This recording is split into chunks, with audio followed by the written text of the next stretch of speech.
I love YouTube. I love it. And I'll tell you why. I was just watching you just type in Montenegro campervan life. And then I've just watched like 2.5 vlogs of people that have had vans and they've gone over to Montenegro and traveled around. And yeah, you just get a real sense of what's going on.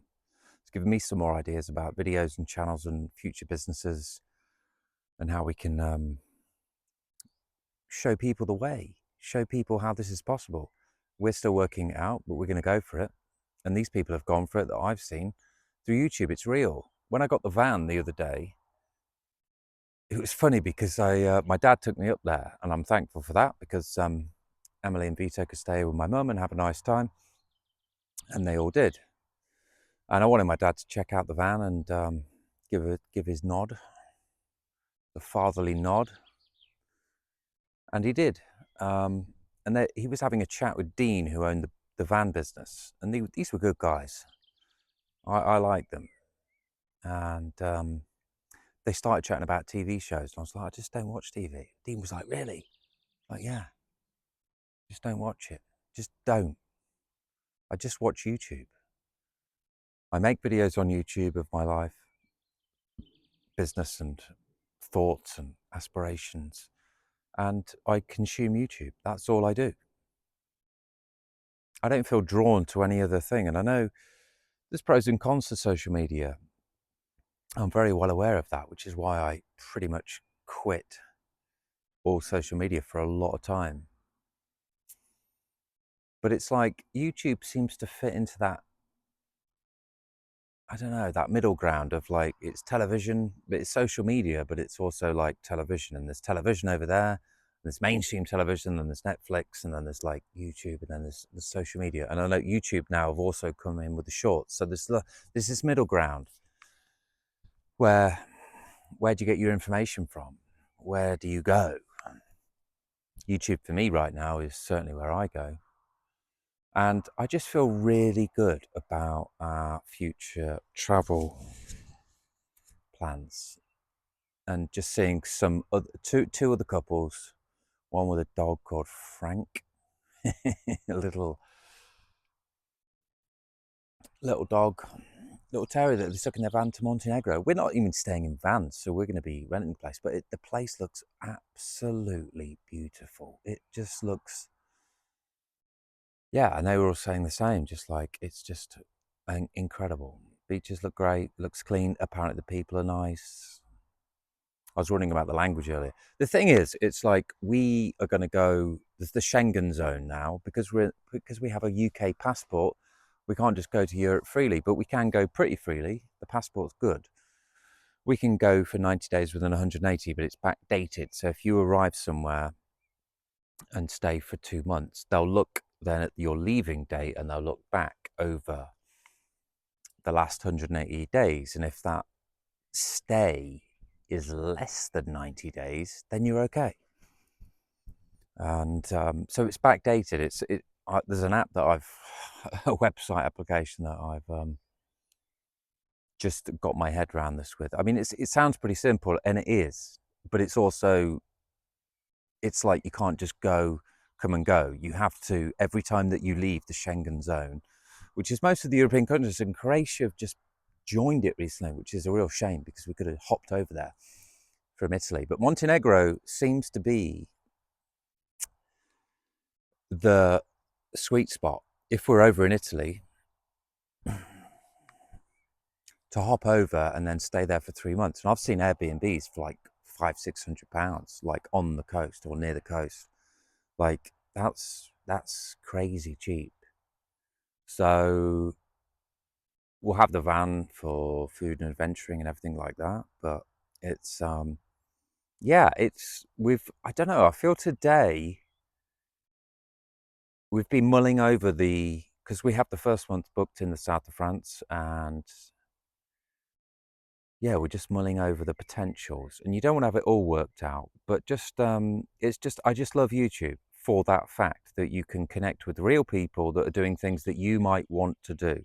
So all I typed in was campervan Montenegro. And what do you know? Some people pop up that have kind of done what you're thinking of doing. So you can watch them and you can get to know them.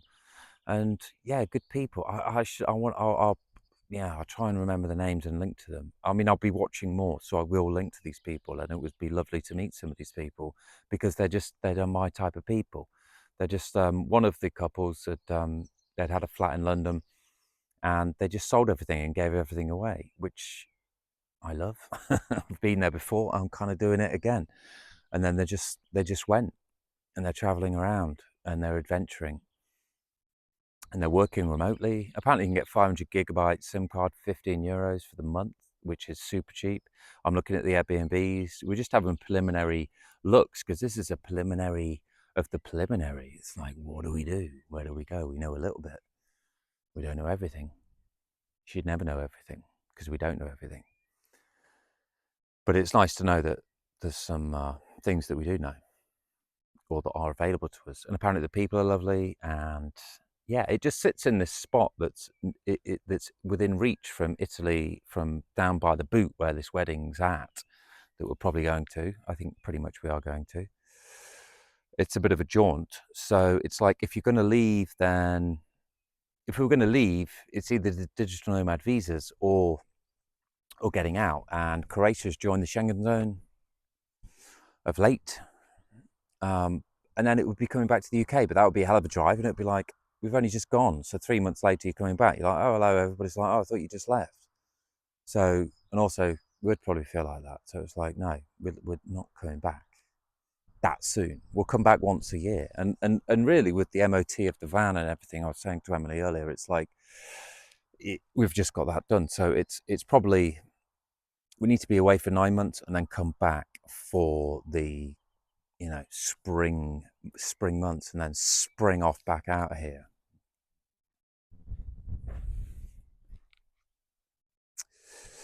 But yeah, I just love YouTube.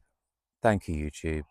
Thank you for watching, any YouTube viewers, and also communicated to Rob Isaac, who's my mum and dad's best friends, and he was giving some advice through comments on the YouTube. So it's like my ideas are going out there and then people are interacting, and that's great. Even though I know him, it's still happening. So thank you, Rob.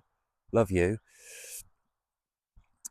And things are happening. Things are happening because I'm talking about them. I'm publishing them on here, and I'm actually doing them in real life. So it's nothing happens without actually making things happen, does it? So get things out your head, write them down, talk to other people, and get things moving. Get things moving and a grooving, because you'll be amazed at what can happen when you actually begin. Things start to unfold, things start to unravel.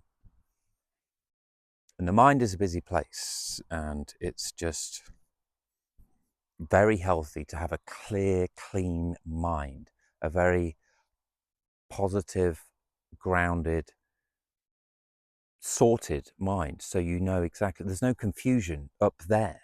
There's no confusion up there. And to remove confusion up there, you have to get it out. You have to write it down. You have to talk about it. You have to make videos about it. You have to reason it out. Reason it out. But anyway, I'm feeling great. I am so excited. I'm feeling it's been a catastrophic beginning to the year, minus the Lanzarote month trip in January, which was fantastic. Came back feeling so ready to go, and it's just been disaster and surprise after one another. But finally, it's just like, and that would have been fine if it was just me, if it was just Emily and I. That would have been fine. But when you have a son, my son is incredible. His name is Vito. And it's the best thing that's ever happened to me. The best thing that's ever happened to me. And I want to provide him the best life possible. And for me, I mean, it's a lot of things. It's hard to define in one video, and I'm sure I'll make more videos on this because, yeah, it's close to my heart, and I'm just trying to share things about me, But yeah, having a child, you learn a lot about yourself. You learn an awful lot about yourself, and you learn about life. You learn about your life. You learn about getting real in life, and you learn about, because if none of us have children, if you didn't have a child, then if all that stopped, then humanity would stop, wouldn't it? So we're here to reproduce. That's one of our functions, isn't it? So it's a scary thing. It's an amazing thing. I mean, we're over the first year now, so it's like things are getting easier. It's getting nicer in lots of little ways. And it's like, oh yeah, we kind of got this. So I think I might go and have the snip. Like, one is the perfect number. The perfect number. Just have one child, and then yeah, all of the what do you call it? Like preventing pregnancy, female options. There's a word, I can't remember it now, but yeah, they're all a bit sad. They're all a bit. There's all like the pill, and then there's the other things. There's the coils and all these things, but they all have downsides. And yeah, I'm probably going a bit too personal now, aren't I? Anyway, I think one child is enough. One child is the perfect amount, especially if it's somebody like Vito, my son, because he is a force of nature. And it is my job to not ruin that. That's all it is. It's to support that. It's to allow that to unfold without ruining it. We've made a human, but he was ready to be born, and he's here, and he is unfolding and developing and evolving into him. So all I need to do is allow that to happen, and do my best to support him becoming him.